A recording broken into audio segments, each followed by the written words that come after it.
अस्सलामुअलैकुम दोस्तों, welcome back to our channel find Urdu. Logistic logistic का मतलब है इंतज़ामी, सप्लाई और डिलीवरी का तरतीब।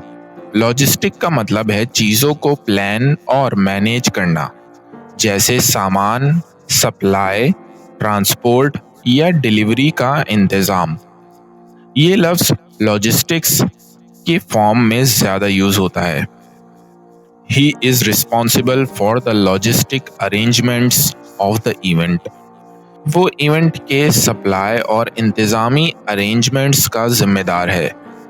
तो दोस्तों, लॉजिस्टिक का मतलब है इंतज़ाम और सप्लाई का तरीका। उम्मीद है अब आपको लॉजिस्टिक का मतलब समझ में आ गया होगा। मिलते हैं नेक्स्ट वीडियो में। शुक्रिया।